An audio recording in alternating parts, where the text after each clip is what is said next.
Bonjour tout le monde, aujourd'hui on va voir 5 très bons jeux qui sont pourtant oubliés. C'est parti.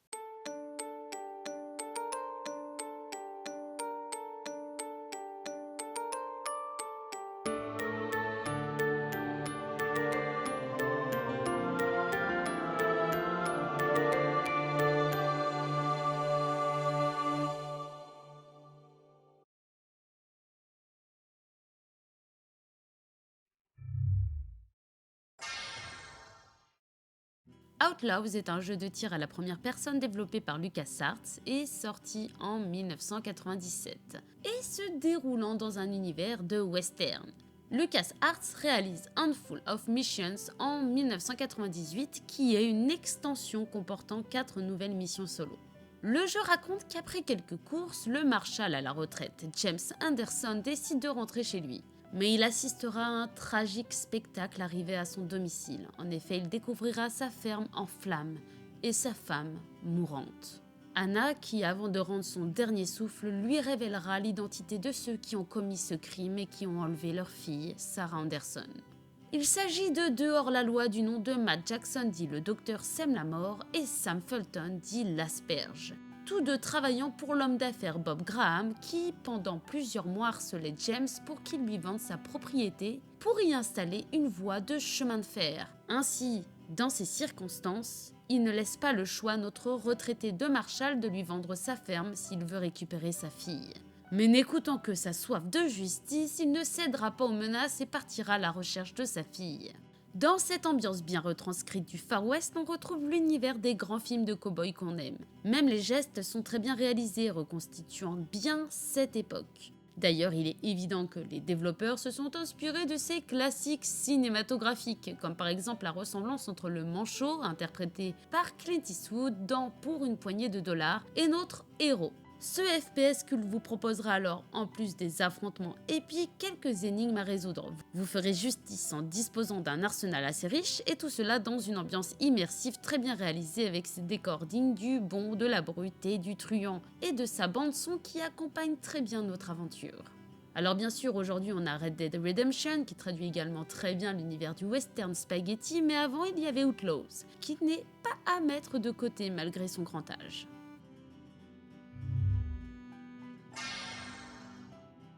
Legacy of Kain est une série de jeux vidéo développée par Silicon Knight, puis Crystal Dynamics et édité par Eidos, puis par Square Enix, apparu en 1996. C'est avec Blue Domain Legacy of Kain qu'on a eu le droit à une excellente série. Donc, dans le premier opus, le joueur incarne Kain, un noble qui se fait assassiner et qui renaît sous forme de vampire qui a pour but de se venger. En effet, alors que notre personnage principal natif du village de Kohagan demande le gîte et le couvert dans une auberge dans le royaume de Nosgoth, qui est un royaume dirigé par ce qu'on appelle un cercle des neufs, les gardiens des 9 piliers au centre du monde, il se fait assassiner sauvagement par des brigands. Chaque pilier, donc chaque gardien, préside un grand principe élémentaire tel que le temps ou la mort ou l'équilibre, par exemple. Ainsi, Mortanius, le nécromancien, qui est un membre du Cercle des Neufs, le ressuscitera sous la forme de vampire, lui donnant l'opportunité de pouvoir se venger. Mais le geste de notre nécromancien n'est pas désintéressé. Kain partira ainsi dans une quête de vengeance qui l'amènera aussi à être impliqué dans le destin du monde. Sombre, violent et oppressant, le jeu est un classique qui se situe dans des décors chaotiques et ténébreux. Notre héros, pas si gentil que ça, possède différentes armes, possède différents pouvoirs, mais aussi une armure. Les voix sont excellentes, il faut le dire. Son gameplay est efficace et accessible, mais le jeu n'est pas très facile. À vous de bien maîtriser les atouts et les objets de votre personnage pour progresser. Ses décors macabres, son scénario très bien ficelé, sa bande-son inquiétante mais très adaptée à l'ambiance du jeu nous plongera dans cette aventure sanguinaire de ce jeu devenu un classique. Toujours aussi bon d'y jouer malgré son âge. Un jeu pourtant inoubliable. Elysian of Time est un jeu vidéo de type action RPG sur Super Nintendo développé par Kintei et édité par Enix en 1993 au Japon et Nintendo aux États-Unis en 1994 et en 1995 en France. Le scénario de ce jeu épique a été écrit par la romancière du nom de Mamiko Ohara.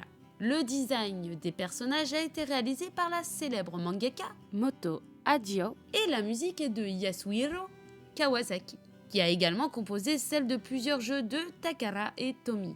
Ainsi, le jeu raconte l'histoire de Paul, un jeune orphelin qui grandit auprès de ses grands-parents, Lola et Basile, dans la ville de Cap Sud. Son père étant décédé lors d'un voyage pour découvrir les secrets de la tour Pandémon, étant un aventurier. D'ailleurs, Paul était présent lors de cette expédition alors qu'il était vraiment très jeune. Ce qui est troublant, c'est qu'il est mystérieusement revenu dans sa ville natale sans se rappeler comment.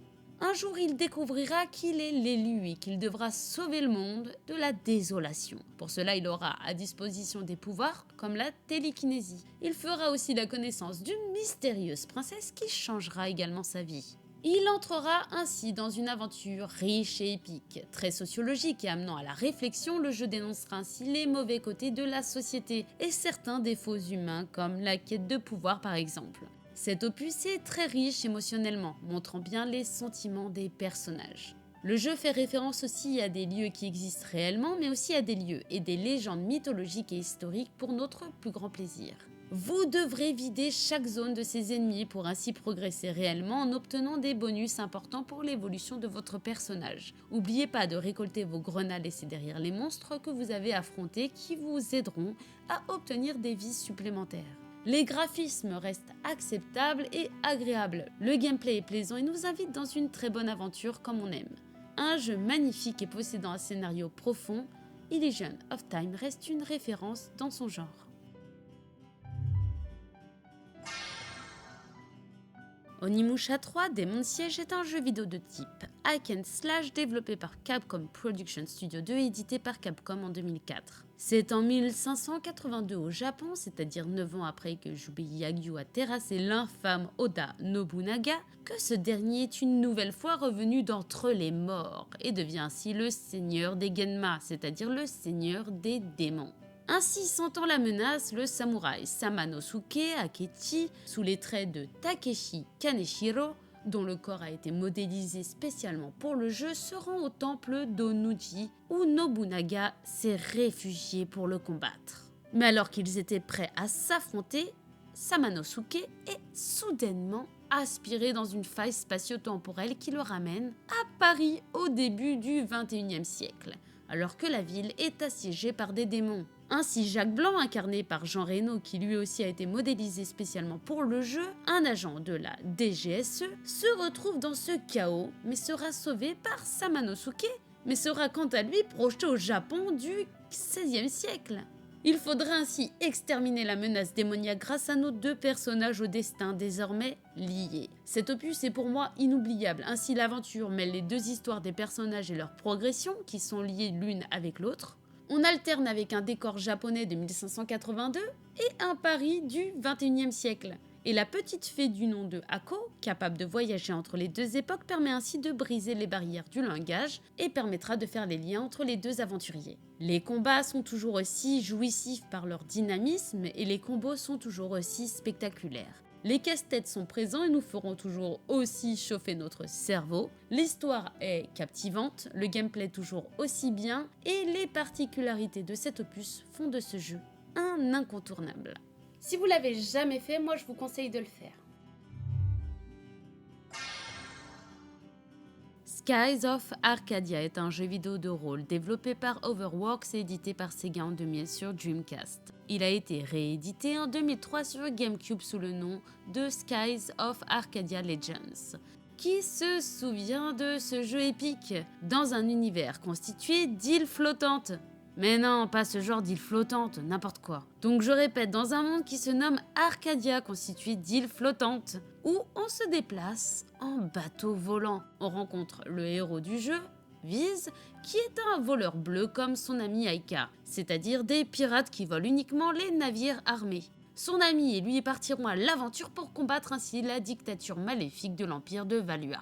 Les personnages charismatiques du jeu apportent un côté attachant au jeu, mais aussi rend celui-ci intéressant. D'un côté, l'univers ici a été imaginé par la grande artiste Rieko Kodama, connue pour son travail sur les jeux de rôle Phantasy Star, la série Seventh Dragon et ici donc Skies of Arcadia. Cet artiste qui nous manquera beaucoup. Dans cet univers, on peut découvrir plusieurs civilisations mais aussi une histoire riche en émotions. Pour un jeu qui date, quand même, on apprécie particulièrement ses graphismes et ses décors en 3D détaillés et magnifiquement colorés.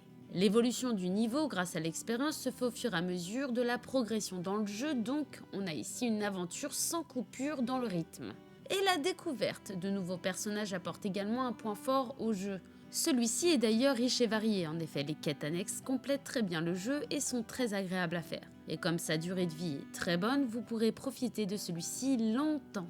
Ce jeu est une pépite, vraiment moi je l'adore. Voilà pour cette vidéo, j'espère que vous l'avez appréciée. Si c'est le cas, n'hésitez pas à la liker, à la partager et à vous abonner. En attendant la prochaine, je vous dis bonne game à tous, bye bye.